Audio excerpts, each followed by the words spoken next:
I think everyone is familiar with the cultural Marxist ideology of diversity, inclusion, equity, which gets shortened to D.I.E, which sounds appropriate to me.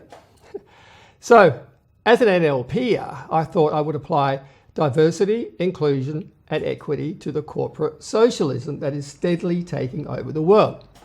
So what do I mean by corporate socialism? Well, this is where the corporations have or are replacing the smaller mum and dad businesses, and all the people, except for the elite, are just becoming serfs. So, just the masses are just becoming serfs, Anyway, so for example, in Australia, virtually all the family-owned hardware stores have been replaced by Bunnings. Bunnings is a great store, but it's actually replaced all the small hardware stores. We still have some small shops that sell food, groceries and veggies. We still have Aldi and IGA and stores like that, but Coles and Woolies have a monopoly on this business. And gradually, the employees are being replaced by robots and AI. As you see, there's less checkout operators dealing with cash, and it's all self-serve.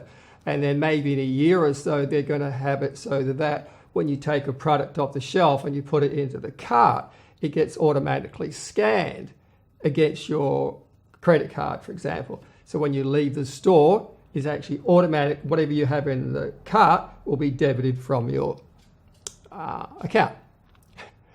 So the corporations are the oppressor and the ordinary people are the oppressed.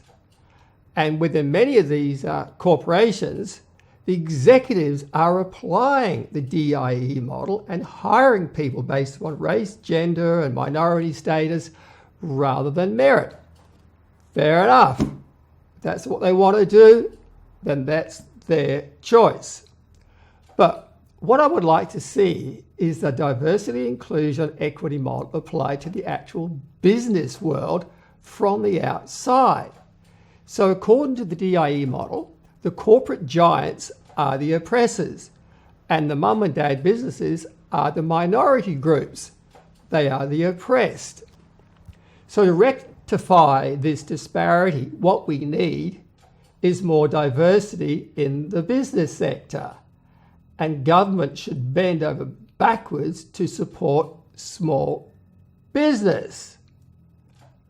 Now, this is where you get the cognitive dissonance, because in Australia, we hear the politicians claiming to want to help small businesses and entrepreneurs, but the reality is that corporations just about control everything.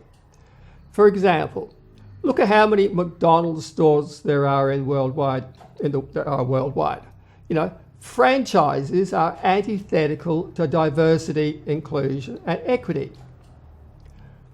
So, if politicians, bureaucrats, and corporations want to push the D.I.E agenda, then let's start by having them acknowledge that the corporations are the imperialist oppressors, that the corporations are the colonisers who have systematically taken control of our societies and our economy.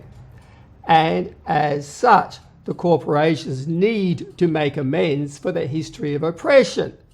So perhaps every corporate website could have a statement in the footer and the homepage which acknowledges their status as the oppressor and that they now are committed to taking a knee at every opportunity to begin the process of making reparations to the world at large, such that they create a safe space for small businesses to thrive in the world once again. So what would this look like?